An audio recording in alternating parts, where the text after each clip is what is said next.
Good evening, everyone, and welcome to another one of our ongoing series of Military Aviation Museum webinars. I'm Keegan Chetwin, the museum's director. Mark is a historian and contributing author to a number of publications. He's also an award-winning club president in Toastmasters International.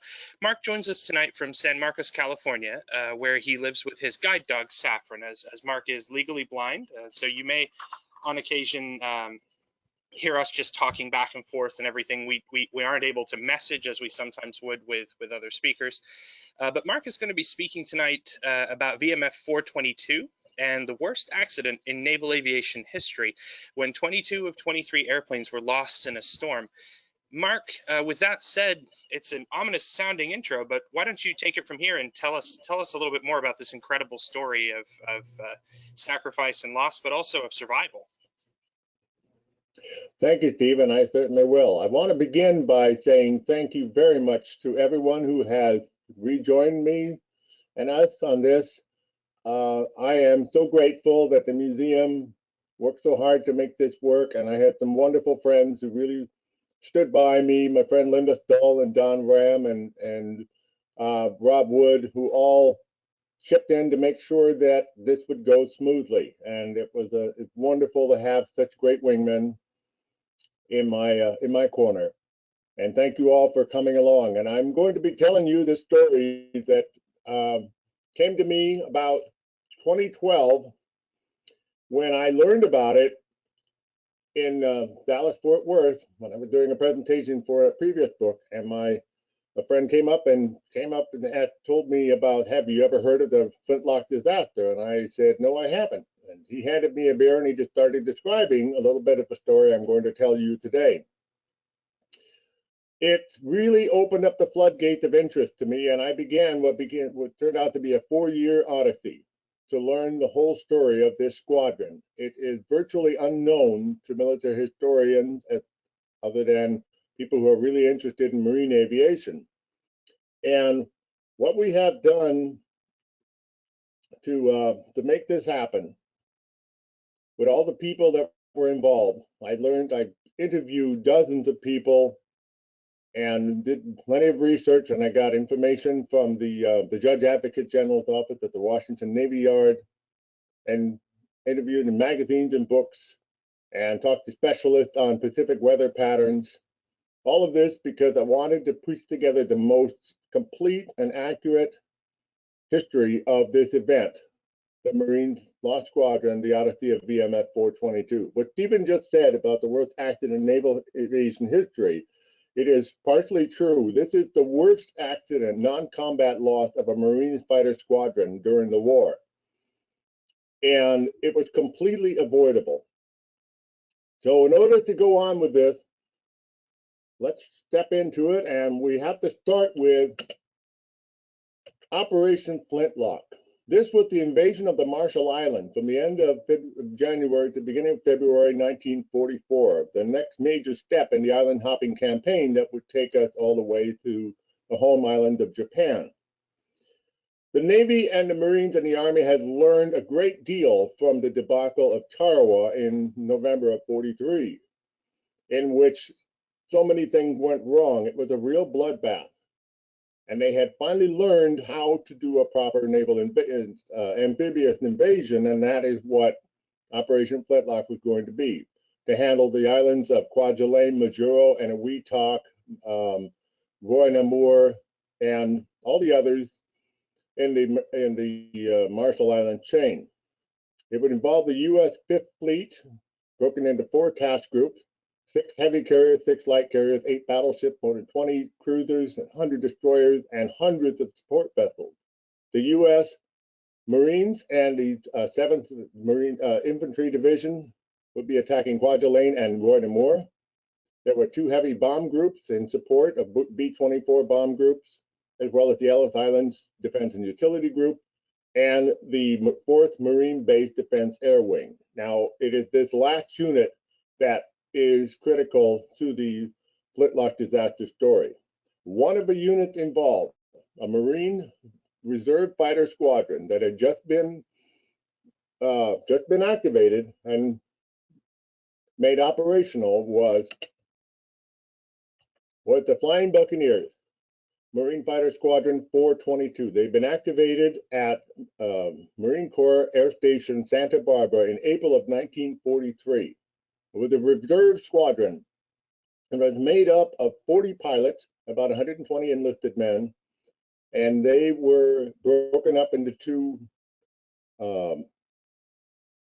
sections: the lead element and the reserve element, 24 and 16 pilots respectively.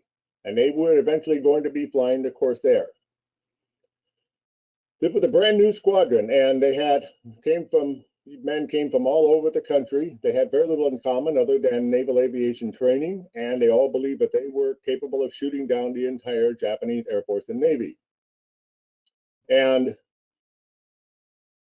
they were brought together, except for the few that were captains, had no combat experience at all. There were only a few combat veterans in the squadron. This is where it began, Marine Corps Air Station in Santa Barbara, which is near Goleta. It's still there. It's Santa Barbara Municipal Airport. And this is where they started coming together in the early summer of 1943 to getting to know each other and working together. And originally all they had were some FNJs and some of the Grumman General Motors Wildcat, the FM1s. And these are the ones that they were flying until they would get the Corsair. So the man who was responsible for putting together this collection of men from all over the country was Major John Sirius McLaughlin Jr. of Collingwood, New Jersey. He was married with an infant son, and he was a graduate of the Naval Academy in 1938. He had never seen combat, but he had been at Eva Field on Oahu when the Japanese attacked on December 7th, so he had seen it. Three of his captains, his division leaders, had combat experience in either the Guadalcanal or Midway. So he was using these people with the experience to try to put together a good squadron. He was new to commanding a squadron, but he had excellent operational skills, and he was also administrative skills, but he was also the kind of man that his men liked and respected. They considered Mac to be not only a commander, but a friend. I'm going to introduce you to a few of these men. I'm going to use their names here and there. But they came from all over the country, from farms and factories, from small towns and big cities, from baseball diamonds and racetracks. And other than the fact that they all believed that they were the best fighter pilots in the world, they had little in common.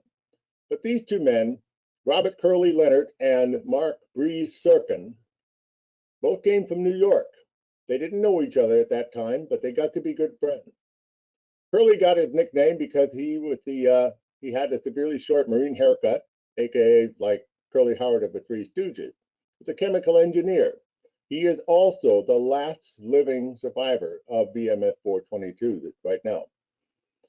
And Mark Serkin, also from New York.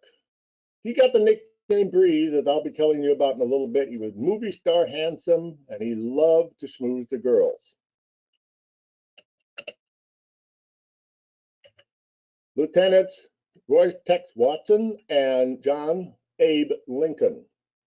Royce Tex Watson came from Texas, and he and Abe Lincoln, who was from Massachusetts, were probably the best natural pilots in the squadron, but they were completely different in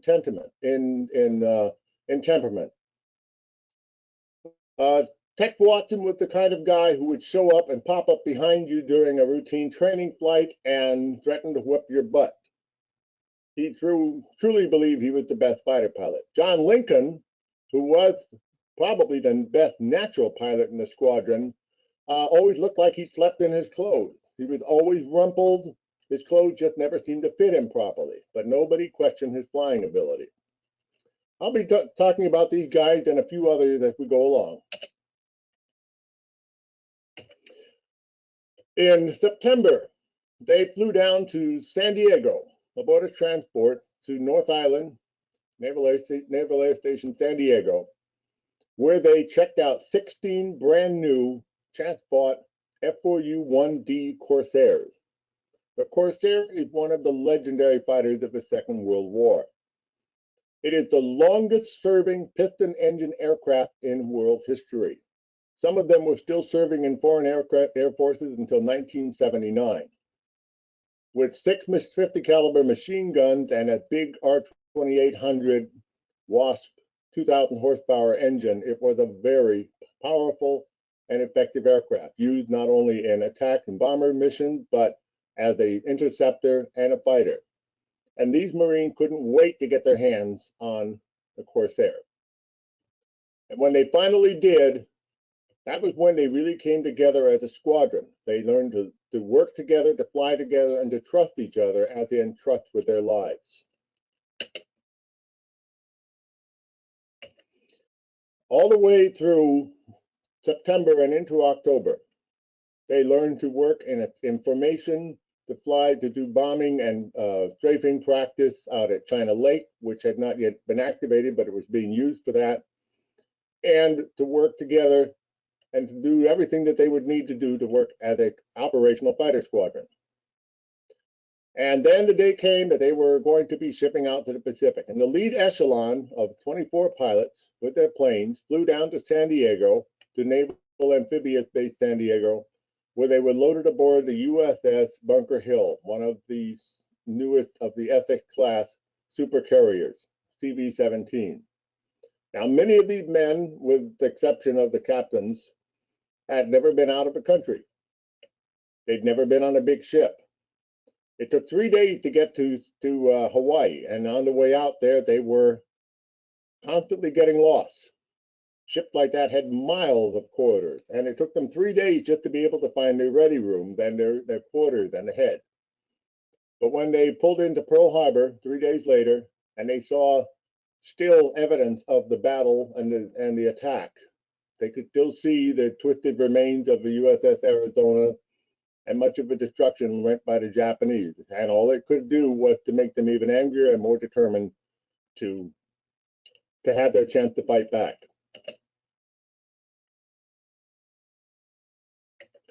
They were barged over to Ford Island because they were not ships, regular ships aircraft. They did not fly off. They were actually carried over onto a barge and then loaded onto the island. And from Ford Island, they flew over to Ewa Field, about 7 miles west of Pearl Harbor. Ewa is a Hawaiian word that means western or west. That was a former dirigible base, and it was now Marine Corps Air Station Ewa Field. And there was going to be their home base. For the next few weeks, they would be flying around Hawaii. They would learn their way and doing more training, more formation flying, and learning the skills of flying in the Pacific, before they eventually would be headed out to Midway for a couple of months of forward base training. While they were in Hawaii, a few interesting things happened, and as I studied this story and I got to talk to some of the survivors and some of their families, I got to learn a lot about them, and I started to get to know them just like they were favorite uncles and relatives.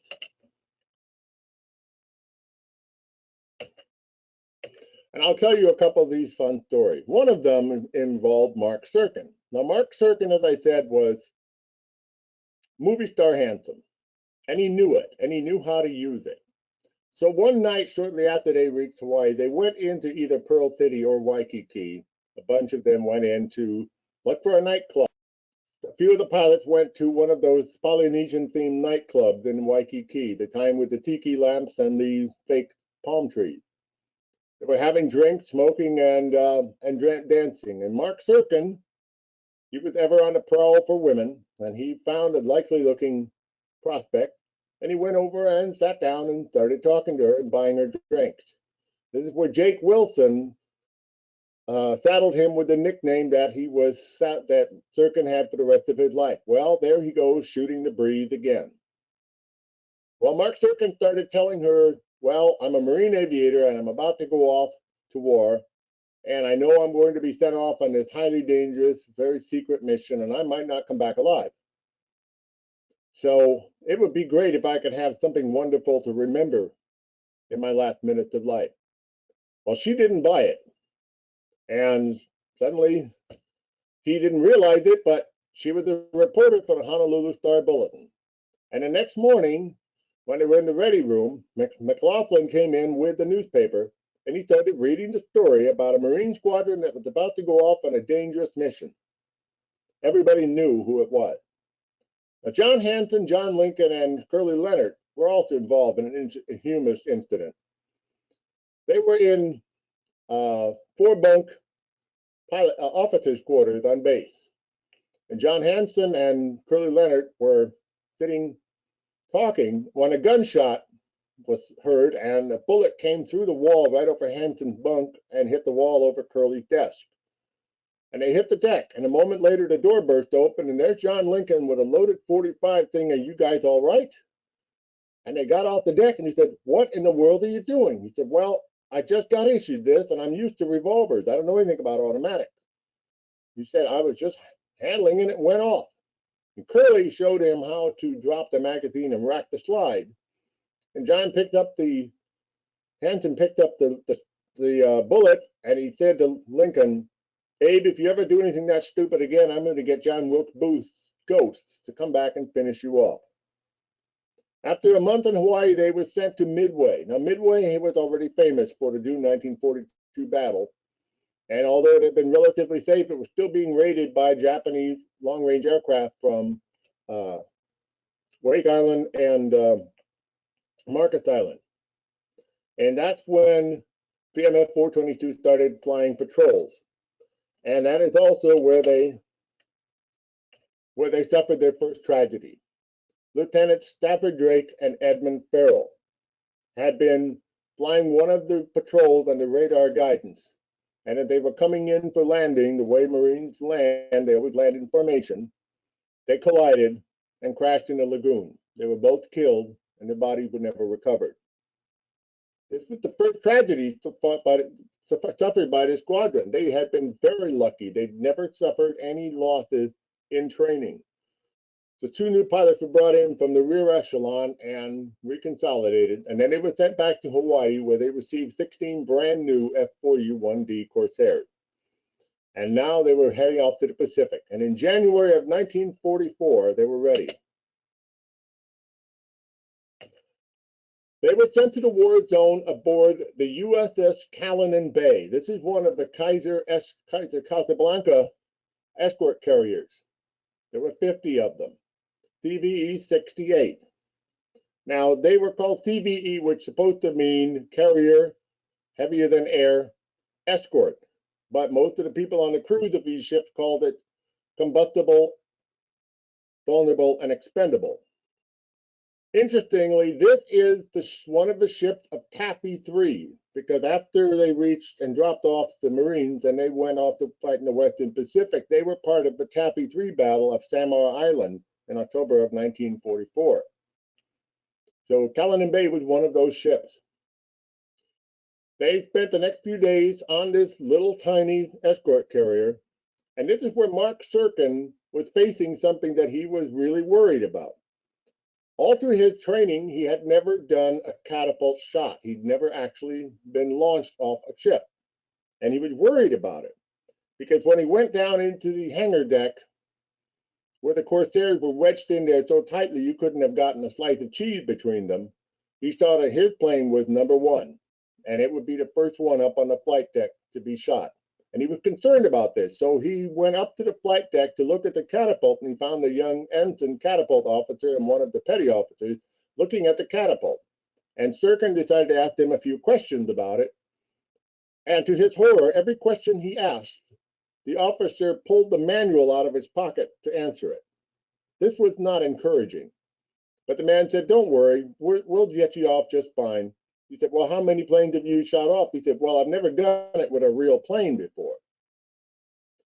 Well, when they reached the war zone in the Gilbert Islands, to Tarawa, 20 miles off of Tarawa, they were going to be launched. This is a picture of Lieutenant Chris Lawson, launched off the Callanan Bay on the morning of 24 January 1944, in which they were actually going to be flying to Batio Island. Now, Mark Serkin, as he worried, he was the first one up on a catapult, and he wasn't going to admit that he was worried about it, but he was told what to do and exactly how to launch. They only gave him some incorrect information on setting his elevator trim tab. So when he was launched, he immediately headed for the water, and he managed to claw his way into the air without the ship running over him, and he got up there. And then one by one, the other 23 planes launched and followed him, and they all headed for Badio Island at Tarawa Lagoon. And they landed at Hawkins Field about an hour later. And that was where they were going to become part of the 4th Marine Base Defense Air Wing, which was part of the Ellis Island Defense and Utility Group. Now, Tarawa was newly captured from the Japanese. There were no living palm trees. The place stank of explosives and rotting bodies. It was a real mess. It was buried under the weight of all this equipment that was being set up for Operation Flintlock. The commander of the 4th Marine Base Defense Air Wing was Brigadier General Louis G. Merritt from an old North Carolina family, one of the first Marine aviators, far back as 1917. He was not somebody who liked being questioned or being given any lip. He made decisions and you had to follow them, period. No debate. And he had been given orders by Admiral Hoover, who was the commander of Air Force's Central Pacific, to get the Marine squadrons that arrived on the island down to Funafuti Atoll, about 800 miles to the south-southeast, where they would wait for their later role in Operation Flintlock. The Marines were actually not going to be involved in the invasions itself, but to support the later operations, they would be sent to the islands after the airfields had been captured and start bombing other Japanese positions, but they would not be in the actual invasion itself. And one of them was VMF-422. Funafuti Atoll, just a little one down the very tip of the Ellis Island group to the south-southeast. A little place of only about 4 square miles. And this is where they would have to fly. And it was going to be the first time most of these men had ever made a long overwater flight without any assistance. And a few of them were nervous about it. But they were going to be following a chain of islands, so they weren't overly concerned. But Major McLaughlin first requested an escort. He said, "Can we get an escort aircraft?" And Colonel Lawrence Burke, who was the chief of staff for the First Force Wing, said, "No, you don't need an escort. It's against the policy of the commander to provide an escort. He needs them for other things." But this was standard policy to provide a multi-engine navigation escort for a squadron of single-engine aircraft making a long overwater flight. But McLaughlin, being the new kid on the block, didn't question it.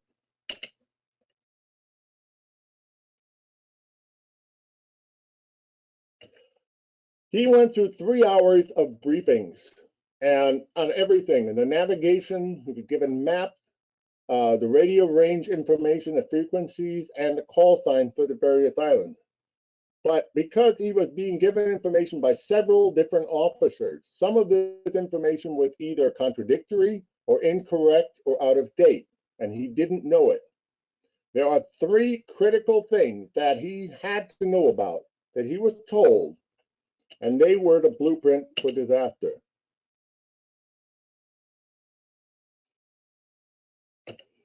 The flight plan, which was the responsibility of the squadron commander to file on a flight down to first to Nanomiya halfway and then to Funafuti, was his responsibility to file. But he had been told by Colonel Burke, "I'll handle everything, don't worry about it. You just get your squadron ready." And so McLaughlin, with some justification, believed that there was going to be a flight plan scheduled, filed. It wasn't. Neither of them did it. The other thing was the escort. That came up again because one other officer said, "You should have an escort. This is a long flight." And McLaughlin requested it, and he was told, "No, you don't need it. You're not going to get it."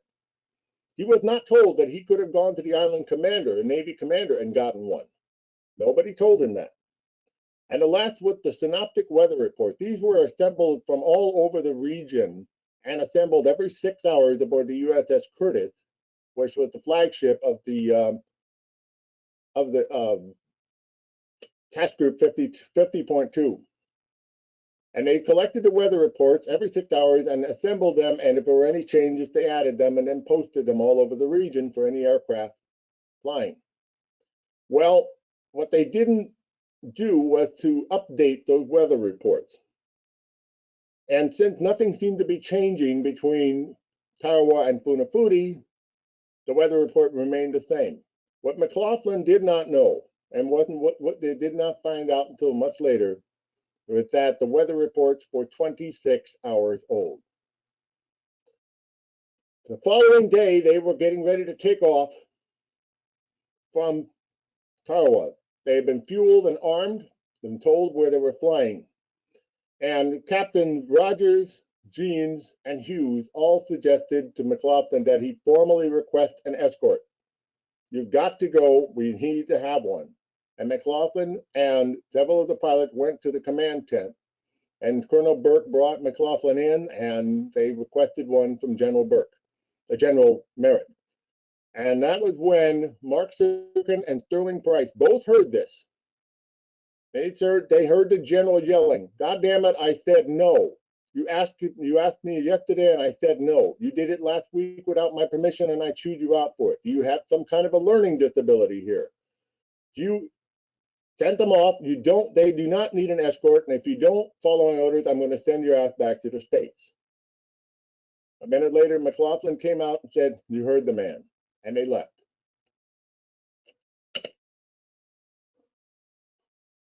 That shouldn't be too bad because they knew there were going to be some rain squalls and occasional clouds around the route. They would be following a chain of islands, and as long as they kept them in sight, it should be no problem. They'd have enough fuel to get all the way down there, but they'd be making a stop halfway down on the island of Nanumea, which was the base for the 30th Bombardment Group. So as long as they kept those islands in sight, they should be just fine.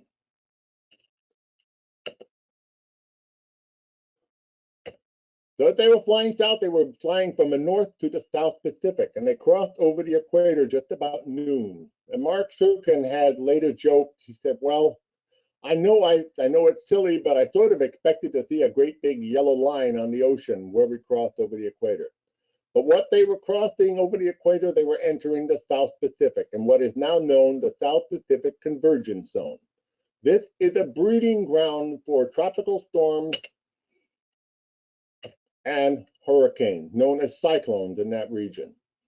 Because the weather reports were old and nobody had seen this, there was a monstrous cyclone 150 miles in diameter that was headed directly for the area between Nanumea and Apamama Island, directly in front of Marine Squadron 422.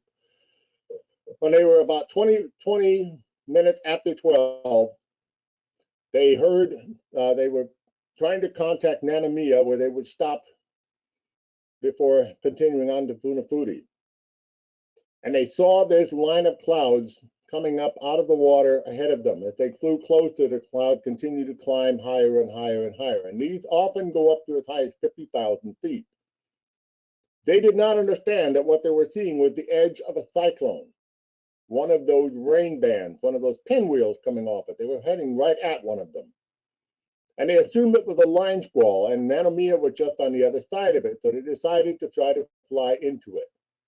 And when they did, their entire world changed. All 23 planes flew into the cyclone and disappeared one by one, and the sun winked out, and they were suddenly thrown into a world of blackness, rain, 150-knot winds, and terrible visibility. They could hardly see each other, and the thrudders and controls were being kicked all over by the rain and the wind. And Mark Serkin said, "There was so much rain coming at me, it was like I was flying into a fire hose."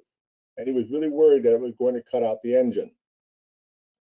So they were in this for about 20 minutes, and they decided to descend until to see if they could get out from underneath it. And they finally did break out, and they found themselves in an interstice that was only about 200 feet high between the bottom of the cloud layer and the heaving seas below, a very narrow area. And the squadron by this time was completely broken apart. Planes singly and double and little groups trying to find each other and to try to reform into the 3 divisions and the 3 flights. But they were really in a mess. And then just as they thought they might get out of it, that's when McLaughlin made 2 radical course changes. He didn't announce them on the radio, at least no one heard them, but he probably did. He was looking for the radio range for Nanumea. Chances are they were already past Nanumea. And the reason we know that is because Nanumea was watching all this happen on their radar. McLaughlin's 2 radical course changes broke the entire formation apart. Planes pulled away to avoid being ramming each other and avoid completely tying it up. And the entire squadron just came apart. And McLaughlin was not able to get a hold of the radio range. Nanumea was watching on their radar, and since they had not known that a squadron was coming, no flight plan had been filed, they assumed they were either enemy or a bomb group from another island. And since they had no information on it, they never said a word. They just watched it, and they watched this formation of planes coming apart and disappearing in several different directions. But since they didn't know, they didn't realize they were watching a disaster take place. Because of that wild melee underneath the clouds, underneath the storm, Captain John Rogers pulled up, and 4 other planes followed him to get away from it, and they tried to break out over the cloud tops. Tiger Moran, Don Walker, John Hanson, Jake Wilson all followed him. Chris Lawson had problems of his own. His engine started cutting out, and he was desperate to try to keep the engine going, but it was cutting out, and he was losing power. And he ended up having to ditch in the ocean. He did not get his life raft out, and he was floating in the middle of the storm with nothing but his Mae West life preserver. The squadron circled him, and McLaughlin kept making calls to try to reach somebody on the bases to report a plane down. But nobody was listening because nobody knew they were out there, and it could have been radio trick played by the Japanese. Nobody responded. So nothing was happening. And he said, we're going to mark this spot and we'll try to continue on and we'll reach our destination. We'll send somebody back. And Curly Leonard said, you mean we're just going to leave him? We have to. So they all flew on, but he refused to leave. He stayed with him and flew over Chris Lawson's die marker for 3 hours until he too eventually had to bail out. But he stayed with his friend. Unfortunately, when he landed in the water after bailing out, he lost sight of him and never saw him again. He got into his life raft. Bob Moran flew around for 3 hours all alone, desperately trying to find some place to land. He was known as Tiger. He was the shortest man in the squadron, and he hated swimming in deep water. He came over an island which he spotted and decided to bail out over the island. Well, when he bailed out, he was struck by the horizontal stabilizer, which broke his neck, and he fell unconscious into the water under his parachute and drowned. So he was the first one to die. John Rogers was never heard from again. He flew off and disappeared. Don Walker was able to rejoin the squadron, but Jake Wilson and John Hanson, as I'll tell you about shortly, had the most incredible luck. The other 15 pilots stayed together. John McLaughlin was disappeared. He was lost in the storm. Nobody knows exactly what happened to him, but he had to have been feeling terrible about the entire loss. He was sure that he was going to lose the whole squadron, his responsibility, and he had to have felt terrible about it. So Captain Rex Jeans, who was now in command, told the pilots over the radio, what we're going to do is we're going to stay together, and we're going to try and find an island. But if we can't find one, the first man that runs out of fuel, we're going to ditch, and we will all ditch with him. We have to stay together. That was a very gutsy move for him to make. They would lose the plane, but they would stay together, and this way they wouldn't be scattered all over the ocean. So he made that decision, and it turned out to be the right one. Two of the pilots, Ted Thurneau and Bill A. Craig, ditched farther apart and away from the main group, and they were separated. But the other 13 pilots all ditched together and managed to get into life rafts. And they stayed together in the tiny little life raft. You can see they're pretty small, but these were marvels of engineering built by Goodyear, and every pilot said that these things were wonderful and they saved their lives. But they were in the middle of a Pacific cyclone that raged for the next 3 days, passing over them. They had hit the northeast quadrant of it, and the entire thing was still going to be crossing over them. They had probably been blown more than 200 miles to the south by the time they ditched. So this is what they had to deal with: the storm, exposure, the cold, freezing night, and sharks for the next 3.5 days. John Hanson and Jake Wilson were very lucky, the two luckiest men in the squadron. Jake Wilson, a Southern Baptist boy from Mississippi, had found himself all alone after breaking away from the rest of the group following Rogers. He flew around back and forth all over for 3 hours until he started to run out of fuel, praying and begging for God to help him find something. And suddenly, during a rain squall, he saw a palm tree passing under his left wing, and he realized he was over an island. And he pulled back, and he saw an island with huts and people, and he ditched in the surf. And he climbed out, and the people running towards him were yelling, we got men, you got men, we Americans. And he passed out. He found himself on the island of Neotowel, and Neotowel was inhabited by Christian and English-speaking natives of the Marshall Island, of the Ellis Island. And he was a hero to them, and they were so nice to him. They made feasts and banquets for him. They gave him palm wine, and they played music and danced for him. And he noticed a bunch of beautiful young girls, one at a time, to come up and dance for him. And he was really enjoying this until the island chief said, yes, you get to pick one for wife. And Jake Wilson was stunned. He was expected to choose one of these girls to marry. Now, he had a sweetheart back in Mississippi, and he didn't think she would like this very much, so he had to keep dodging this matrimonial noose. He was waiting to find some way to get away from it, and he kept on holding off and avoiding the decision, hoping that somehow they'll get word to the Navy that he was on the island. But talk about being in the right place at the right time. War is hell. John Hanson also found himself all by himself, and by sheer luck, he managed to catch the Funafuti radio range. And he followed it. He'd never done it before. He'd been trained to do it, but he'd never actually done it before. And he followed it down and landed at 2:30 p.m. with 80 gallons of gas in his fuel tank.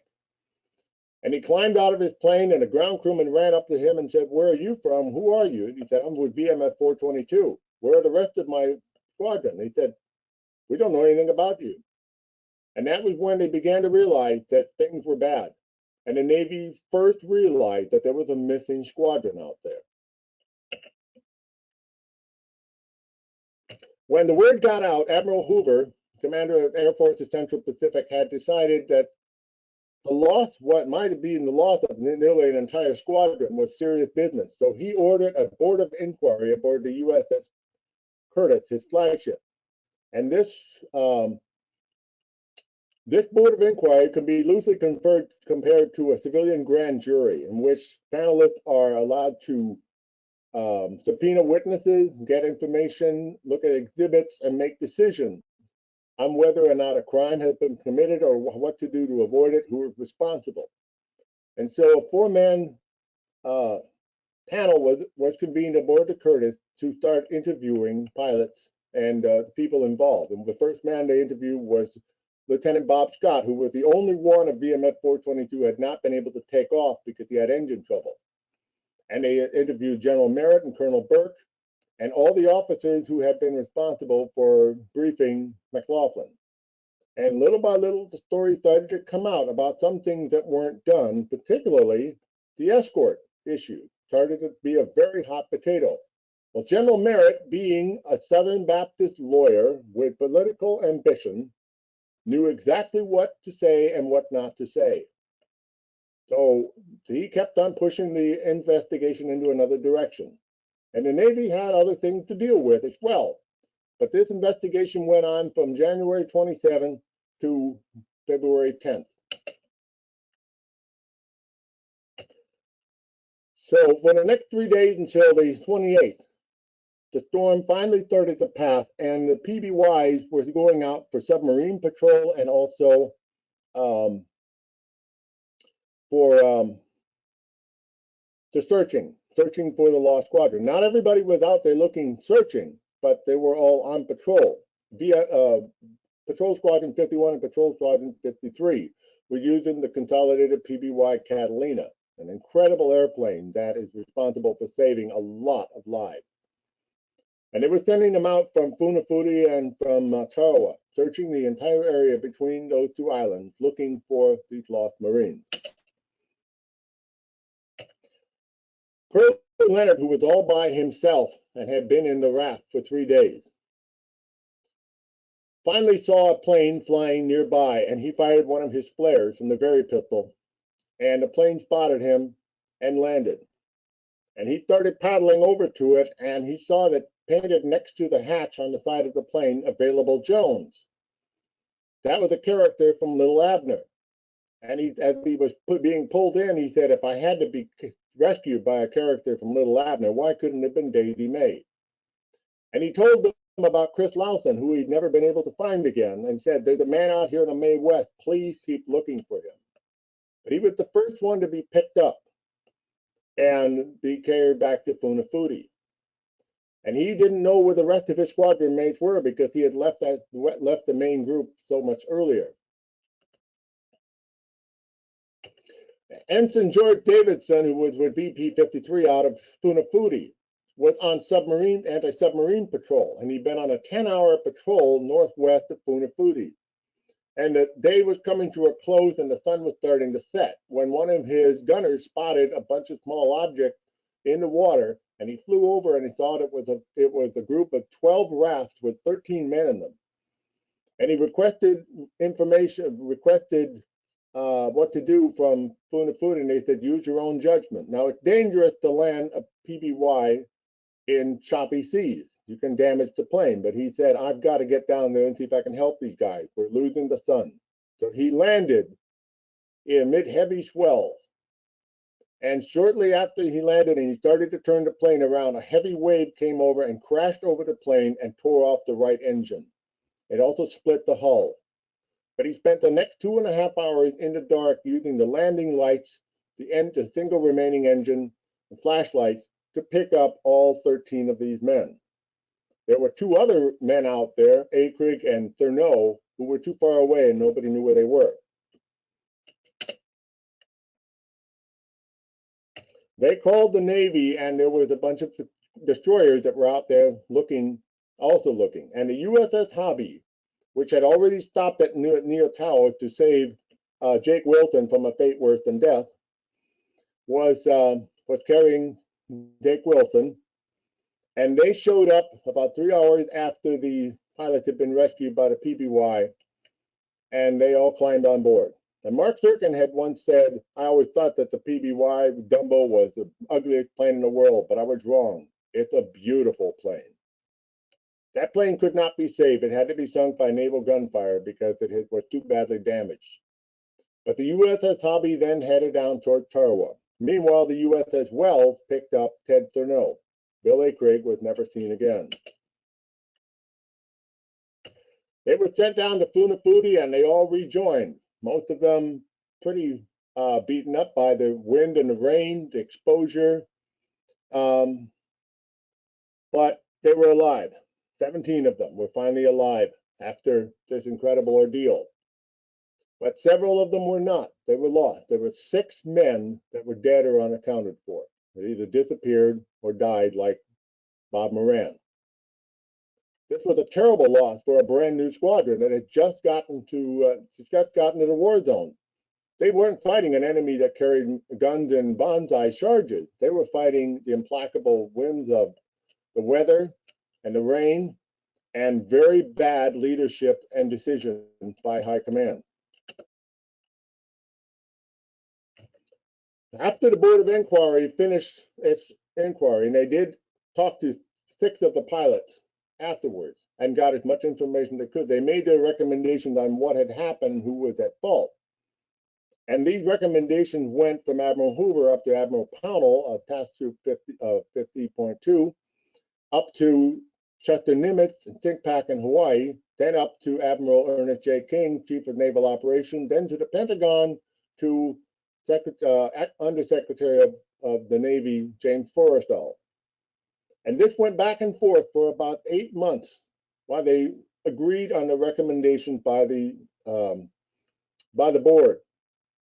It was a real hot potato because this should never have happened. Unfortunately, General Merritt had friends in high places, including Strom Thurmond, the governor of North Carolina, and President Roosevelt. So he was virtually untouchable. But the recommendations learned that this should never have happened, and it changed a lot of policies for the Navy.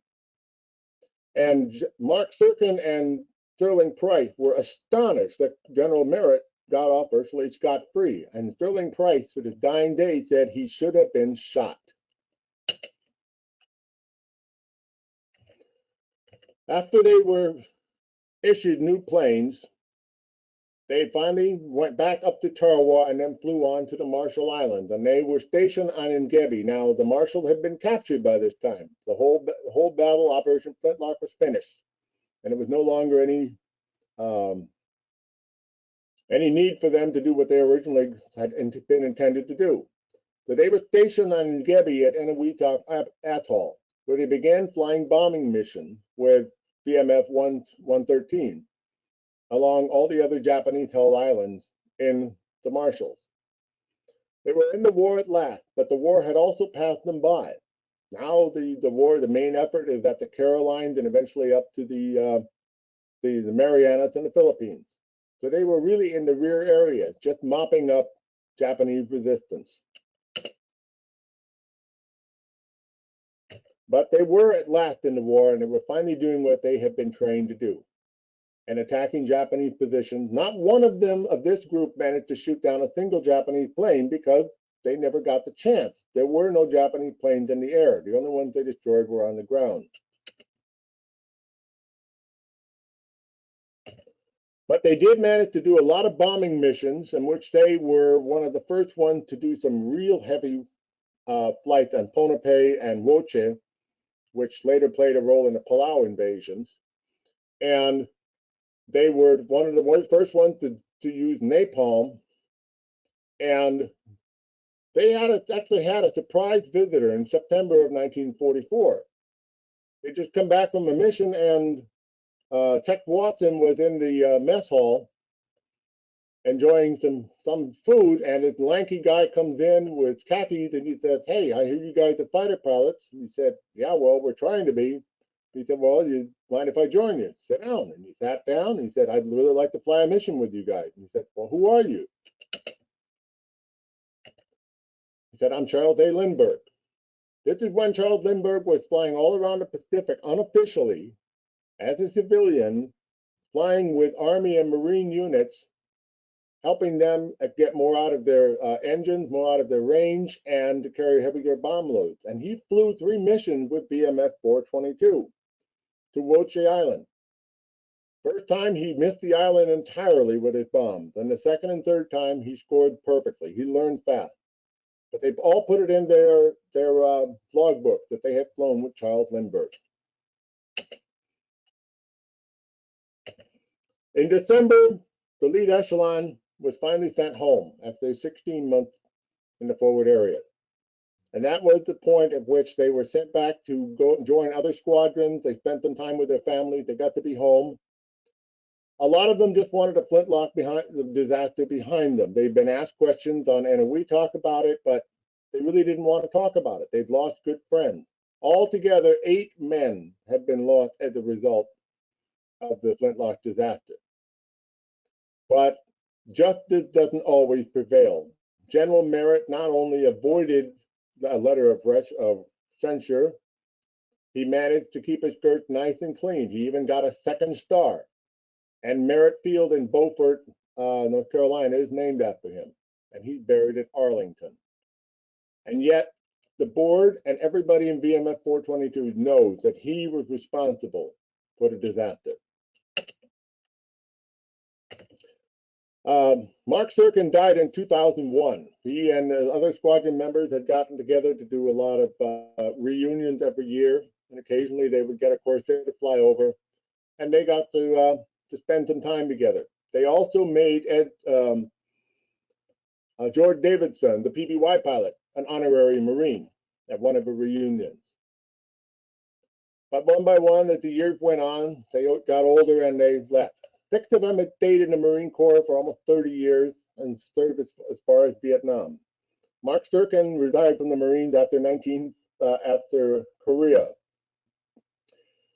In April of 1953, he learned that the Corsair was going to be phased out. He went out to Floyd Bennett Field in Long Island to check out a Corsair and fly it one last time. And he spent 3 hours just hot dogging out over the ocean, enjoying that incredible plane one more time. Well, after he died in 2001, his son Andy found one of his logbooks and started writing down the tail numbers of all the planes he had flown. And after doing some research on the internet, he tracked down one of those planes, which was up in Jerome, Idaho, where it was being restored for the Texas Flying Legends Museum, and it's called Whistling Death. And that was one of the contracted Corsairs, the FG-1 model. And in 2008, Andy Serkin went up to Jerome, Idaho, and was able to touch the last Corsair his father had flown. Andy Serkin was one incredible resource for all the information that I was able to attain about his father and many of the men in this unit. I spent 4 years working on this project, getting to know these men, both living and dead, and caring very much about the opportunity to tell their story, so this story could finally be told. It took 4 years to assemble what was like a 5,000-piece jigsaw puzzle in which I did not have all the pieces, I didn't know what the picture was, and the pieces I did not have were scattered all over the country. It was plenty of cold coffee, fingernails, and Skittles candies, but this was something that I will always look back on with pride, that I was able to do this, that I could tell their story at last. And that is what led up to what Colonel Walter Boyne considered to be an excellent book. Now, when I sent him the manuscript, Colonel Walter Boyne was the curator of the National Air and Space Museum and one of the foremost military aviation historians in the country. When I sent him the manuscript, only a week later, he wrote back and said, "Mark, this is a great book." He said, "I want to write a blurb for you." Now, that was like a high school physics student getting an A from Albert Einstein, and I'm very grateful for his support.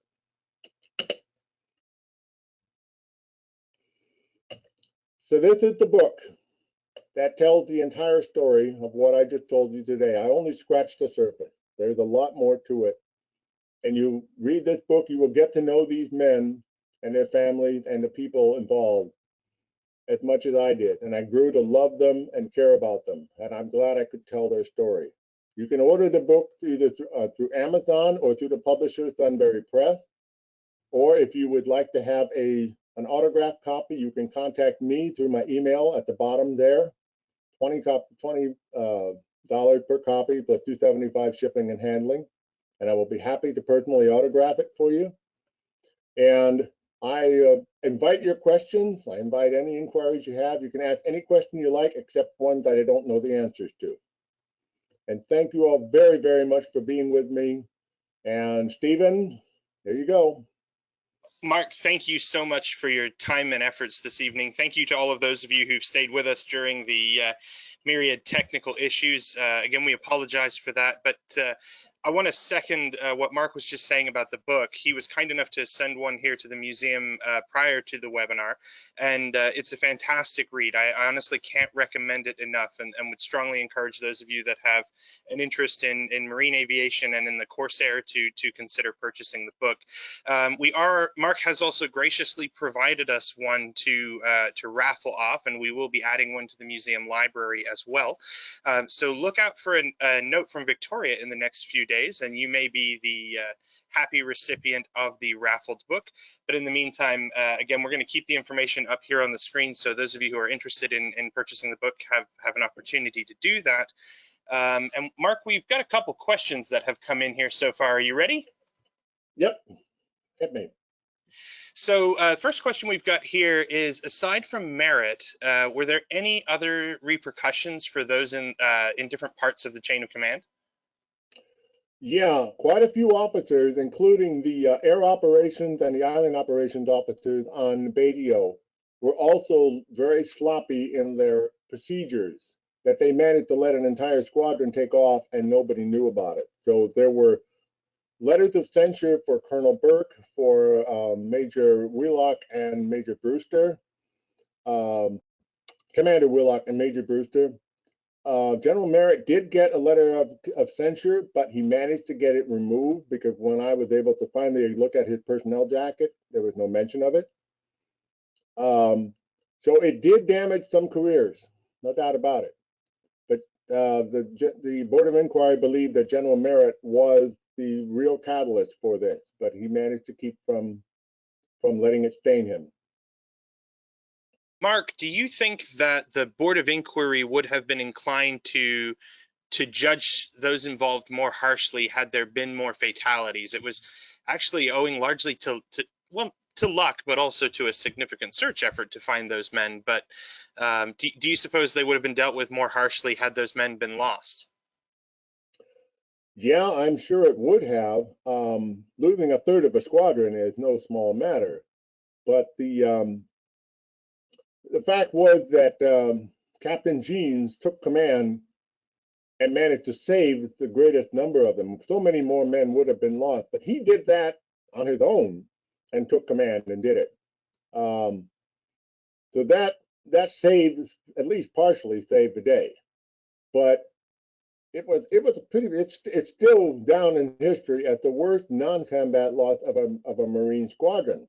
There wasn't a shot fired. No Japanese were involved.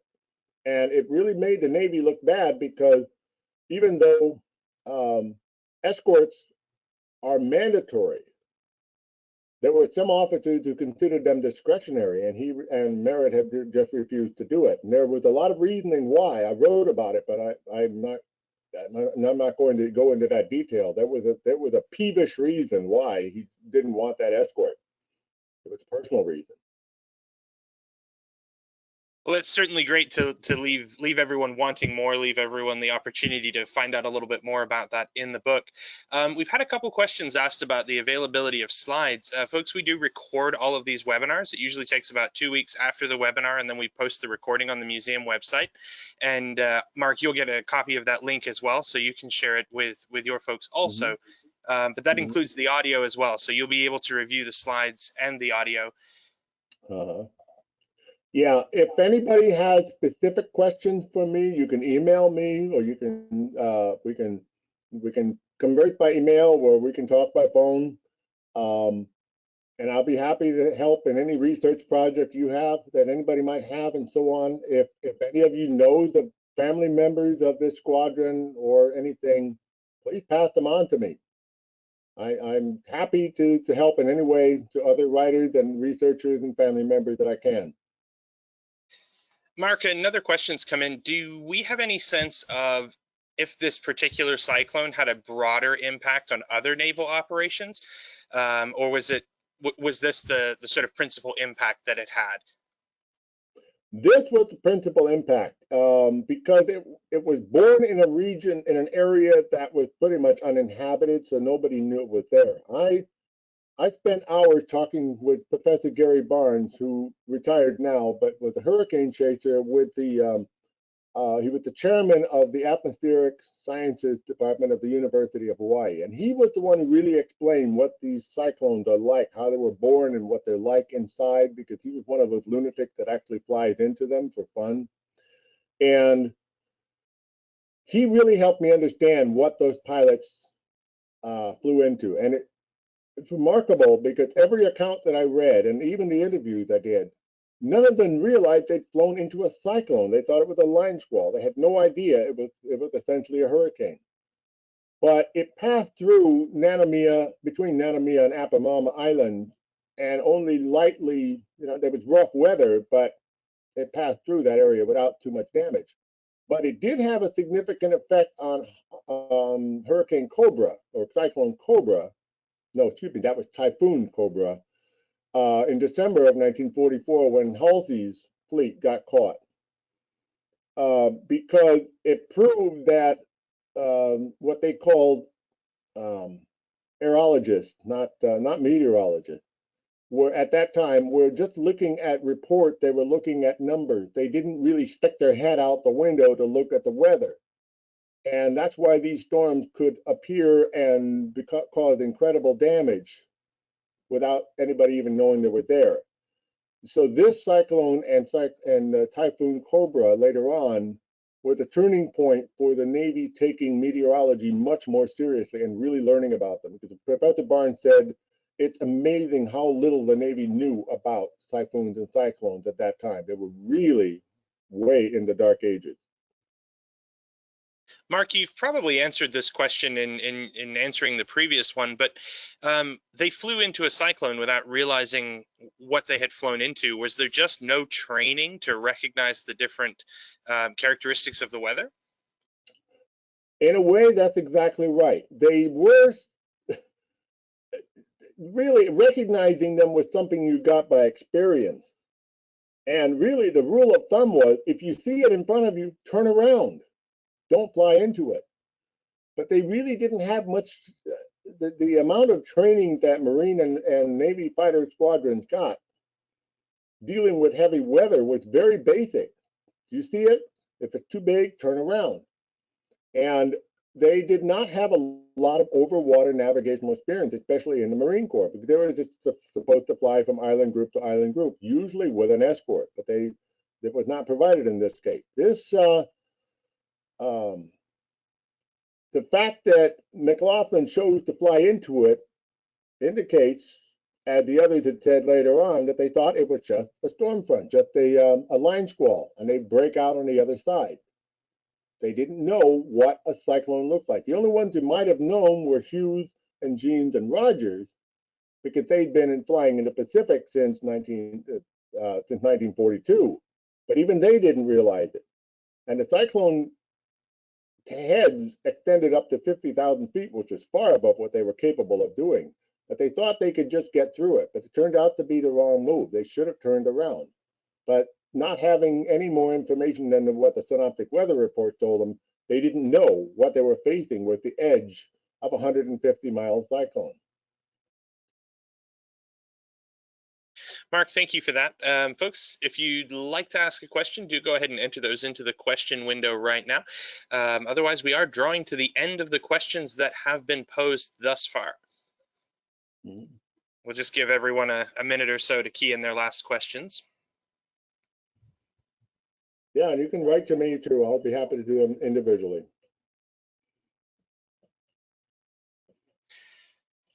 Well, Mark, I guess with that does conclude us for this evening. Mark, thank you so much for your time this evening. Thank you for the reschedule, and thank you for bearing with us on the technical challenges this evening. I know we've all really appreciated the research that you've done here and the story that you've shared with us. Well, thank you very much, Stephen. You and Victoria have been wonderful, and I have other topics, flying on film, and Lindbergh and Amelia Earhart, and the Doolittle Raid and the Battle of Midway and Pearl Harbor, and lots of other topics that I would be happy to present. So keep me in mind, and I invite anybody to write to me. I would be delighted to hear from you, and if you have any suggestions how I can make this any better, I will be very happy to listen to them. And thank you all very, very much. And God bless the United States Marine Corps. Semper Fi. Well said, Mark. Thank you so much. And thank you, everyone, for joining this evening. We look forward to welcoming you to another of our Military Aviation Museum webinars in the not too distant future. So we're definitely looking forward to that. Thank you all so much for your time this evening, Mark. Thank you. Stay safe out there in California. And How thank you, appropriate, everyone. huh? Oh, we've had a quite the thunder and lightning show here all night to accompany this presentation. So, Mark, thank you. Yeah, God has a sense of humor, doesn't he? All right. Thank you, Steve. Write to me as soon as you can. Will do. All right.